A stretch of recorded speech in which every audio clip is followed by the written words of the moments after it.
Levac and Dubsy, this is going to be a big moment for producer Williams over here. It's 104.5 The Team, 104.5theteam.com. We are joined by the host of 4 to 7 on ESPN Pittsburgh, the Steelers pregame, and the host of the Terrible podcast, Mr. David Todd. Dave, I got to tell you, first and foremost, Andrew Williams is decked out in Steelers gear head to toe right now. Good stuff, man. There are plenty of people in Pittsburgh that have rallied downtown. And, you can imagine the towels and the black and gold are flying around. It's an emotional week. It's just a very emotional week. Another week comes going into the playoffs. We don't have our starting running back in. It's just very an emotional week from here now. Good stuff. How emotional can you get when you've got 6 titles? Come on.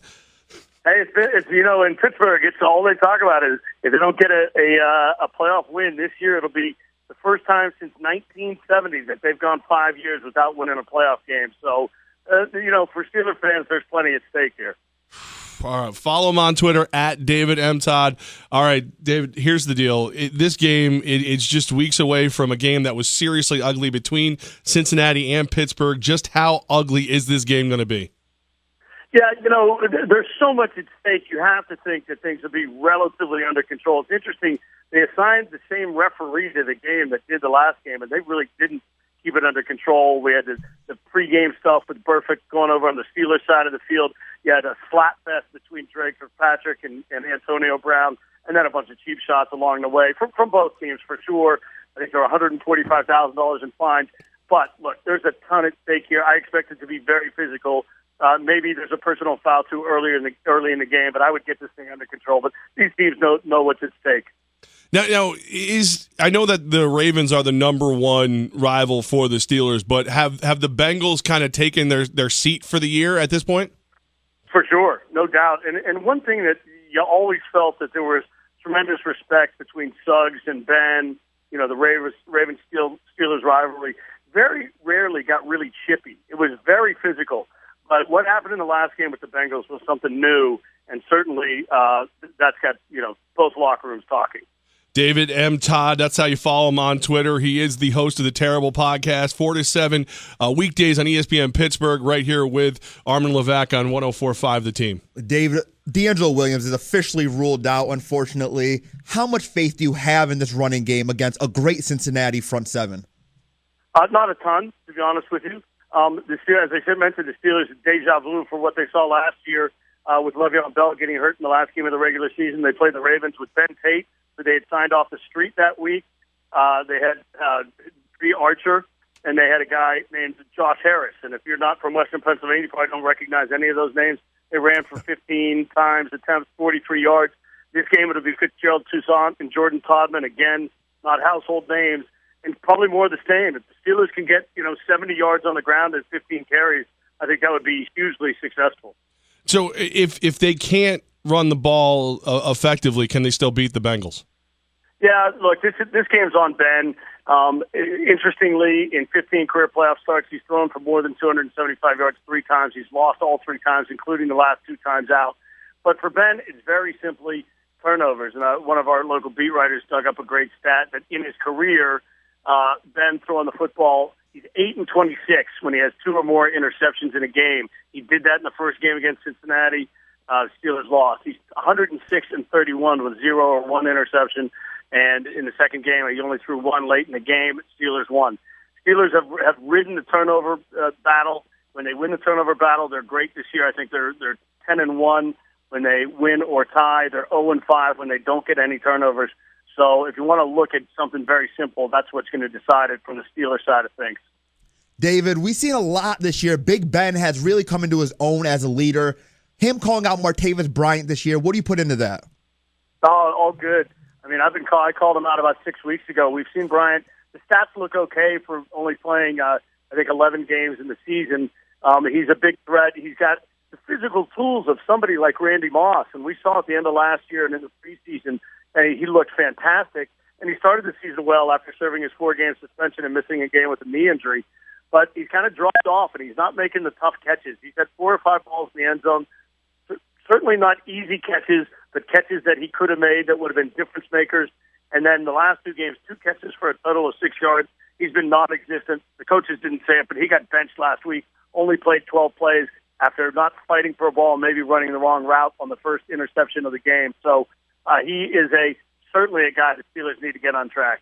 1045 The Team, 1045theteam.com. David Todd joining us. He's the host of ESPN Pittsburgh 4 to 7, the Steelers pregame on the Steelers radio network, and of course the Terrible podcast.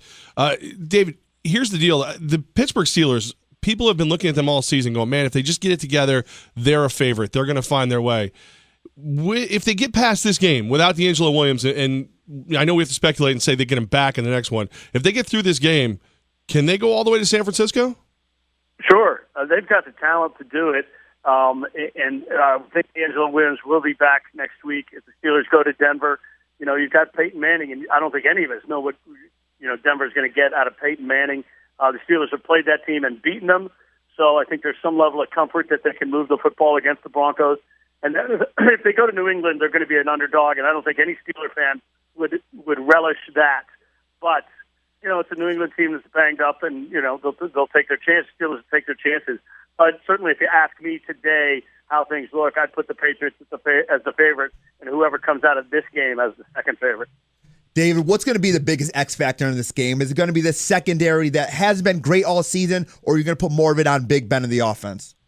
Yeah, look, I mean, I think it's, without sounding kind of cliche, it is the two quarterbacks, because Ben didn't play well the last 2 weeks of the season, and I don't think a lot of the national media recognizes that. I mean, they've seen the Steelers. They say, okay, they had a bad loss to the Ravens, but they came back and took care of the Browns.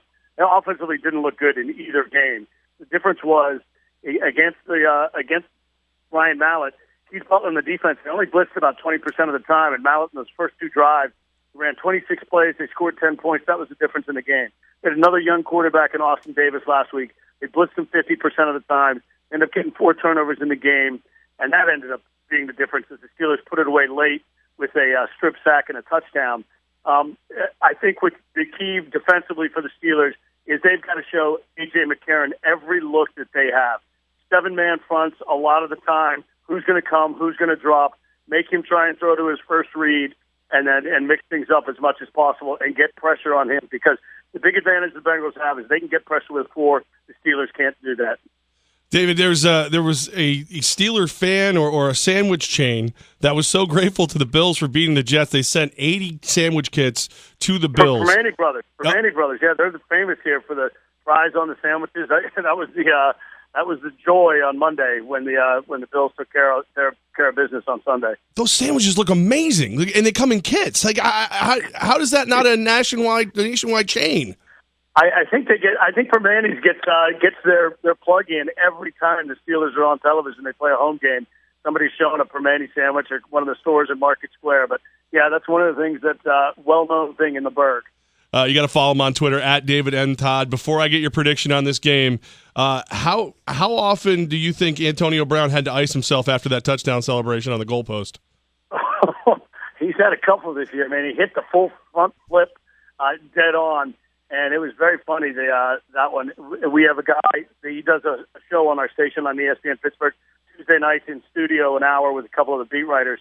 And they got him a life-size cutout of that thing, and he loved it. So he's got that in his house to kind of look at forever. Well, we love him because his father, touchdown Eddie Brown, played for the Albany Firebirds and won the Arena Football Bowl. So we love him. That's a good one. I had read that a long time ago, and that escaped my memory. But yeah, that's right. Yeah, his dad was in the game. Now I have to assume, since you host the Terrible podcast, David Todd, I'm going to guess that you're picking Cincinnati to win this game. Yeah, if you would ask me Wednesday or Thursday, I probably would have gone toward the Bengals. But what I've convinced myself is that A.J. McCarron only making the 4th start of his career, that's just not enough experience. As I'm down on the Steelers' defense. As I say, they've been opportunistic, and I think quarterbacks can take them apart. And I'm a little disappointed in how Ben played down the stretch, but I expect Ben to have a good game and the Steelers to do enough. And I just think the experience at the quarterback position is going to make the difference. But I do think the Steelers are going to need to put up 28 points to win it. So I'll call it Steelers 31, Bengals 27. Yeah, look, you should see Dubsy, my producer, over here smiling his little fool head off. I'm going to be a happy man on Saturday night. That's all I can say. I'm going to be a happy man if that's the case. Well, best of luck to you, man. We really appreciate your time. David Todd, of course, great follow on Twitter. David M. Todd, your host for ESPN Pittsburgh 4 to 7 and the Terrible Podcast. Our other producer was afraid to write that down because he thought it was an insult. Guys, much appreciated. Enjoy the games this weekend.